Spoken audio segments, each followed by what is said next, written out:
day 202 of the Daily Stoic, Made for Justice.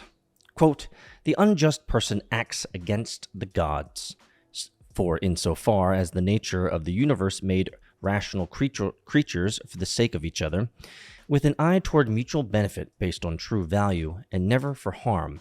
Anyone breaking nature's will obviously acts against the oldest of gods." Marcus Aurelius, Meditations 9.1.1. We say of the most heinous acts that they are crimes against nature. We consider certain things to be an affront against humanity, saying, quote, "This violates everything we hold dear." However much we differ in religion, upbringing, politics, class, or gender, we can come together in agreement there.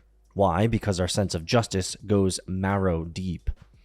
We don't like it when people cut in line. We don't like freeloaders. We pass laws that protect the defenseless. We pay our taxes, agreeing in part to redistribute our wealth to those in need.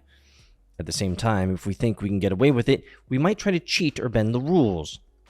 To paraphrase Bill Walsh, when left to our own devices, many of us individuals seek lower ground, like water. The key, then, is to support our natural inclination to justice with strong boundaries and strong commitments, to embrace, as Lincoln urged a divided, angry nation to do, the better angels of our nature.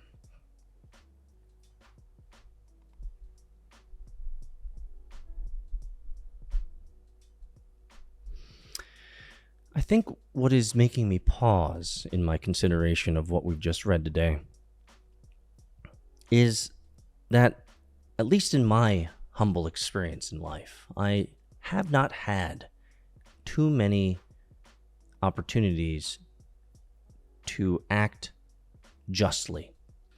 And it's not that you can't act justly every day. Just understand what I mean when I say is that there haven't been that many that I can conjure up here, that I can think about, in which it was a true moment of true justice being done, and it was a righteous justice. It was a good justice. It was I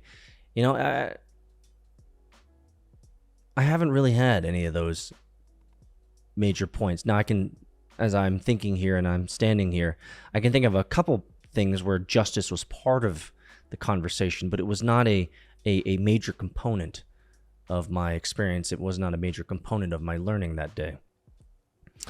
And so I wonder about this, that we were made for justice.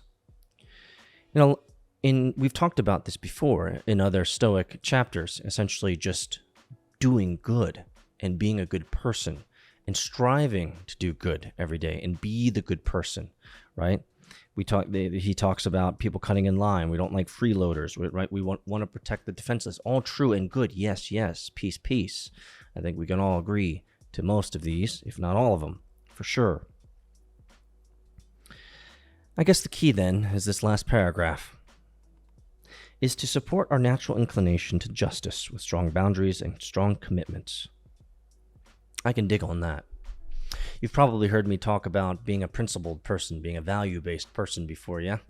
That's exactly what it is. Choose your principles that you'll live by. Choose the values in which you will not scorn and that you will not compromise. Choose the reasons and rationale as to why that's important to you and why that particular behavior or that particular thing is something that you do not do. I know we create these types of boundaries and value propositions for our children, which is why,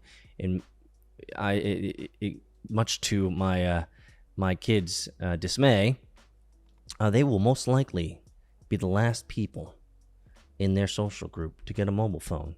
And the reason is I know how dangerous this thing truly is. See you in Discord, MetaFam.